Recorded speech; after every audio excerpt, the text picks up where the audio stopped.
There's this misconception out there that culture, company culture, is something that just happens. It's as a result of a long line of people that you've hired, your practices, your processes that you've implemented, and suddenly you turn around, 10 years later and you have a culture that somehow just magically happened. The truth is, culture isn't something that just happens. You, as a leader of an organization, of a department, of a company, you have full control over the type of culture that you're creating. And it's so easy. I see it all the time, for leaders to get complacent about the culture that they have, because if everything's ticking along and humming along just fine, you're meeting your targets, you're growing at a steady rate, things are generally humming along, nobody's complaining, nobody's doing any of that stuff. It's easy to get complacent, right? It's easy to just say, we're fine, nothing's broken. And then there are times like what's happening in the world today, with COVID-19, it was a huge wake-up call for people, because here now you're so used to, and maybe the culture in your organization was that everyone needed to be at your physical location in order to be perceived as valuable. And then now suddenly everybody's working from home, and the processes that you had in place, whether that was for recognition or for promotion or whatever the case is, now that's all distorted because nobody's in the office. So like, how do you adjust to that? With the whole race issue that's been happening, and not just in the US, but everywhere around the world, certainly in Canada, how are you reacting to that? The way people work, is it discriminatory for certain races? Do you have certain practices in place that do discriminate? So then the question begs, how do you create a culture that you want to see? How do you first need to define your aspirational culture, but how do you actually do that? It's not just as simple as, writing out a list of things that you want to see happen in your organization. That is a big part of it, but that's not it. So the first step, and this is something that I find a lot of leaders miss, the first step to creating an aspirational culture is to first figure out where you're at today. It's no different than trying to find your way to a destination on a map. If you don't know where you are, you cannot have the proper steps to get to where you need to go. In order to even know what kind of change you need to make, or what kind of practices you need to alter, or what kind of practices you need to start doing more of, or introduce, you need to know where you're at right now. And so this is part of what me and my company do, is become an individual cultural assessment. Now, a cultural assessment is not complex. It takes time though, and it takes an intentionality where you have to actually listen to what your employees are saying, and sometimes you have to look at what they're doing and not listen to what they're saying. It's taking an approach of being completely non-judgmental, being completely non-reactionary, and just listening. And so this is something when I help leaders onboard new organizations, that's the first step, is to look at where your organization is at right now. There is a blog post that I wrote, The 3 Clues That Reveal Culture. So if you go to www.carisconsulting.com/blog, you'll be able to see the blog post on there where I outline the exact steps on how to assess cultures. But that's the number one process. So your current culture is things like, how do people work? How do they interact with each other? How do things get done in your company? What kind of red tape exists? Because every company has red tape. Just identifying where are the bottlenecks? Where are all the decisions bottlenecking so that you're not able to move forward in a certain way? Or if they're not, what does that look like? What kind of approvals are there to get things done? How do people make decisions? How do people react when they screw up? How do leaders behave when people screw up in a company? How do they react? Are mistakes accepted? And this is the time, like I said, non-judgmental. You have to be honest, take a true assessment. If you want a true assessment of what's happening, you have to cease all, lack of a better word, judgment. I know I keep saying that, but it's really hard. It's hard when this is your company and you're asking people how to, so in order to get them to open up, you have to have that, I'm not reacting to this, I'm just listening. The reaction time, you'll have the reaction time afterwards when we start to define what our aspirational culture will look like. Anyway, that's step number one. You have to know where you're at.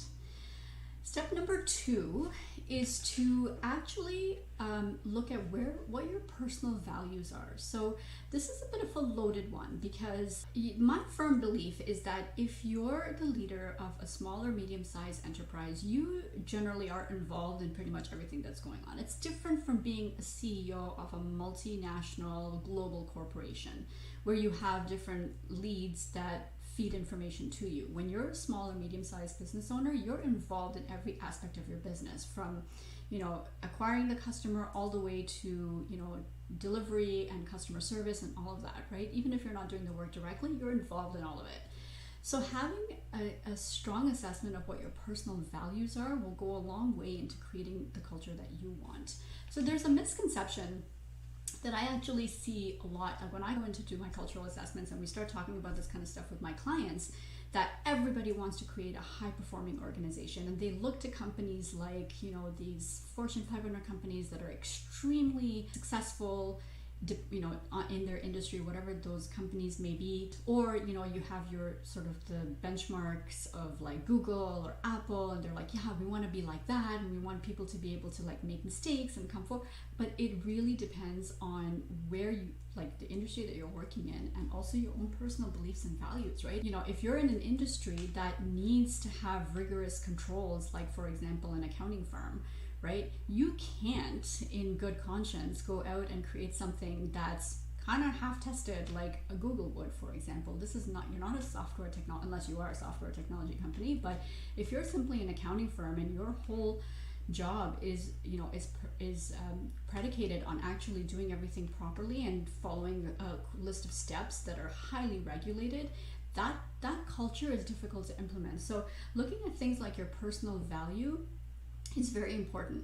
The other thing is, not every high-performing culture is cutthroat and with driven, ambitious people in it. That's not the case.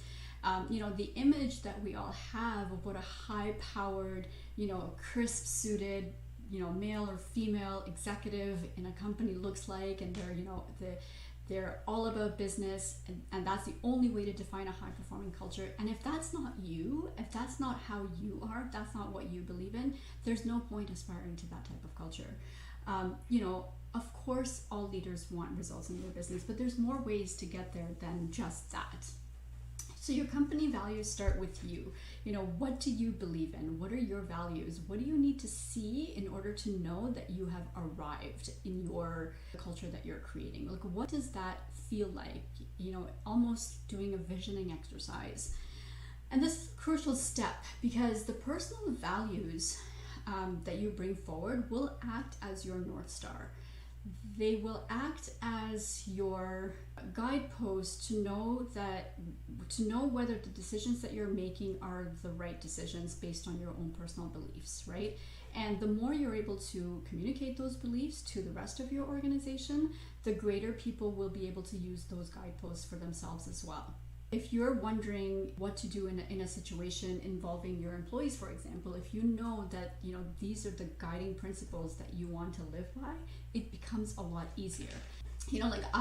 For example, I don't have a list of words describing my personal values, but they're all the things that I believe in. And so the one thing that I firmly believe in, and something that we embody in my organization, is always doing the fair thing.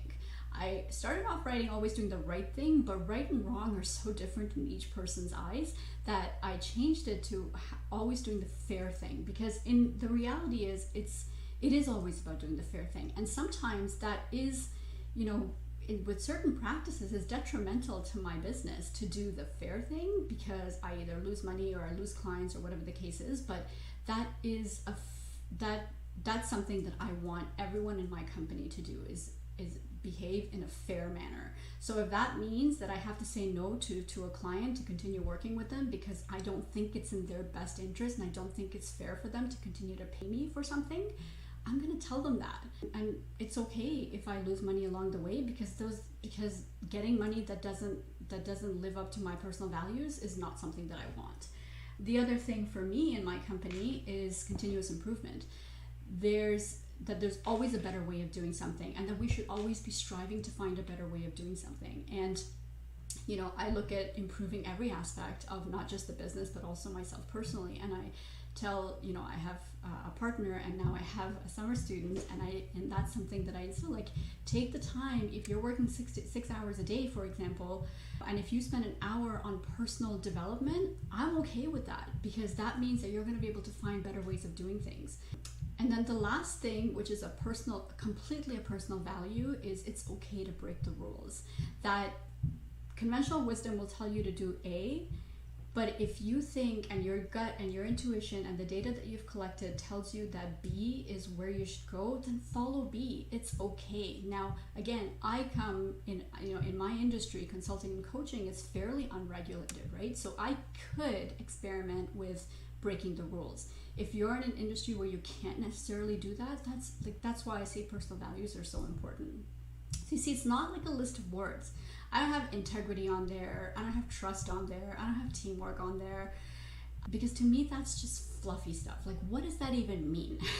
I always wondered, like, you'd have these companies, these, names, and nobody in the company would be able to tell me. Like, when I go in to do cultural assessments, I'm like, okay, what are your values? And they tell me these list of words, if they even knew them. And I'm like, what does that mean? And every person would give me a different answer. That's not the objective here. The objective is to have something that you can actually say, yes, I understand what this means, and I understand what this represents. The one question that comes up that I find people ask me is that by having a personal set of values, like, are you creating groupthink, or are you creating a culture where everyone sort of behaves and thinks the same way? And what I would say to that is that if you have personal values that you bring forward and communicate to your team, I think that those supersede any kind of personality traits or behavioral traits. Because, for example, saying something like, I always do the fair thing, any number of people, or any like, you could be an extrovert, you could be an introvert, you could be a fast learner, you could be a slow learner, you could be very detail oriented, you could not be detail oriented, but doing the fair thing kind of transcends all of that. So that's why, instead of having, like, words and phrases that mean nothing, or actually, or creating personality traits of what you would like to see in a culture, I think having personal values is that much more potent and important. And so much more meaningful when it comes to actually creating a culture that you want. Because really, what is culture, right? A culture is the way a company behaves and does things. And when you have personal values, good solid personal values that drive that behavior, it supersedes any personality traits that you bring into the company. So for me, values that match mine are important. I will always bring in employees and people that match my personal values. I wouldn't be able to work with somebody who didn't do the fair thing every time, or who was this cutthroat, business-minded, money person. Like, that's not the way I want to operate. That's not the way I want to see my company run. And I'm okay with producing super high quality work and not making $5 million a year. I'm okay with that. I'd rather produce a super high quality work and be considered in the industry as somebody who's always doing the fair thing. And the other thing is, like, I wouldn't be able to work with somebody who figured out a process and then rested on their laurels. Like, I want somebody who's constantly questioning and improving things. Case in point, the summer student that I hired, I was showing him how to do something on, I don't know, Google Doc or something. And he's like, well, there's another way of doing this. And he showed me the way, and I was like, oh, and it was a much faster way. And I was like, okay, yeah, that works. And so there's really no, like, yes, I've been in business for 20 years. He's a teenager, he's a kid, he's still in high school, but that doesn't mean that he doesn't have good ideas that he can bring. That doesn't mean that he's not going to be continuously improving my own business too, right? That's why I bring people in like that. So after all that, this is probably the biggest section. Write down what your personal values are and see if that helps shape and envision what your culture should look like. The next thing I'm going to say, the third part of how to create your aspirational culture, is to define what your vision is for your company, what your vision is, what your mission is. And this is a little bit easier because chances are that if you've been in business this long, you probably know what your end goal is. Sometimes over years that changes. For me, the mission and really the vision in our business is to create awesome workplaces. So, and the way I believe we create awesome workplaces is through culture change. And my whole goal is to help leaders navigate culture change in a way that creates an awesome workplace for whatever awesome workplace looks like for them. There's no standard definition. The vision is critical to define your culture, because if your values help you navigate business life, then your vision is the final destination that you need to, that is for where you need to go. So it's almost like, you know, when you've got your navigation on in your car and you have those route options where you can say avoid toll routes or avoid freeways or avoid highways. It's almost like that. So your vision will tell you where you want to go, and then your personal values will actually tell you what route you want to take to get there.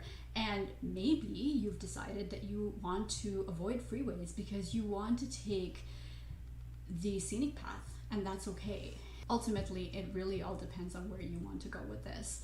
Again, your vision doesn't have to be this earth-shattering, deep vision statement. It's just simply needs to be what you want your company to do for the world. After you've described your personal values, it's time to write out for your vision for your business. And so by now, you'll kind of see, you're getting an idea if you're moving forward towards getting more of an aspirational culture, what that culture should look like in your organization. One that you are going to be proud to be leading, and one that you're going to be able to lead without too much effort. And this is important. I talk about effort because it's very difficult to implement or have a culture where you're constantly fighting against yourself to get there. And there's a lot more I can say about this, but you get my point, right? Like, you have to be able to believe in what you're doing. And if that culture doesn't align with who you are fundamentally as a person, it's going to be very difficult for you to move forward. Now, that's not to say that you can't change your beliefs. Absolutely you can. I do believe that you can, and that's where coaching comes in, right? And you can hire a coach like myself to help you move past some of those beliefs. So for example, when you talk about like racial discrimination, a lot of companies, a lot of leaders have had to look within themselves and say, okay, where did I go wrong? Like, where have I dropped the ball? What beliefs do I hold? Even if I don't think that there's a problem, if that's your belief, like, I don't think that there's a problem, to really examine that.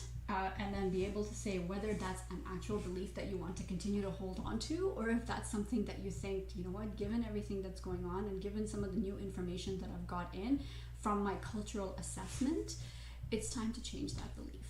And then really the final thing, this is more along, once you've defined that aspirational culture, how you sustain it. So your behavior as a leader of an organization is so critical about how you move forward with your aspirational culture.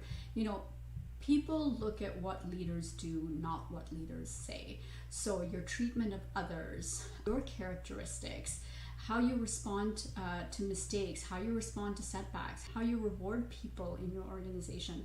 People look at those things.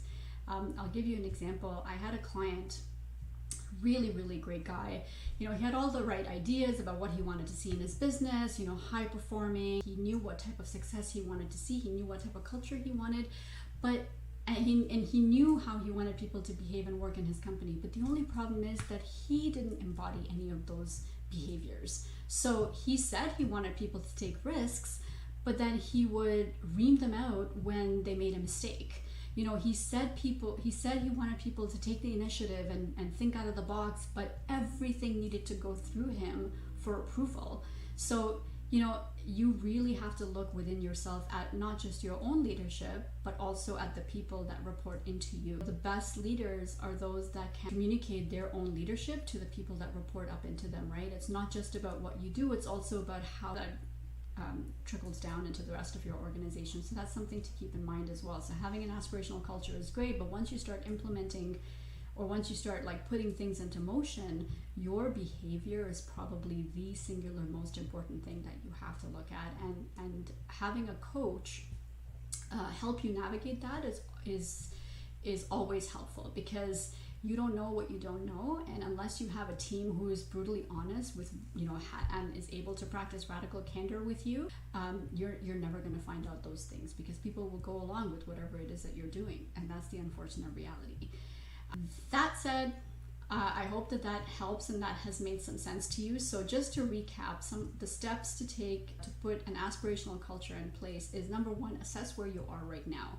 Look at where you are in your organization, what the culture is in your company right now. Really, really listen and withhold all judgment and opinion. No reaction at all. It's going to be hard, but you can do it. If you don't think you can do it, get an external consultant to help you. Number two, what are your personal values? You cannot have an organizational culture without first outlining what your own personal values are. And the closer your culture is to your own personal values, the easier it'll be to lead through that culture, even if it's changing the culture. Number three, what's your vision and mission for the company? Where do you see, what's your final destination? Where do you want the company to go? How do you know you would have arrived? And what type of behaviors and type of work do you need to see in order to get to that destination? And finally, once you've actually defined your aspirational culture, when you start putting things in motion, look at your own behavior, because people look at what you do, not what you say. And that is extremely important. You have to lead by example.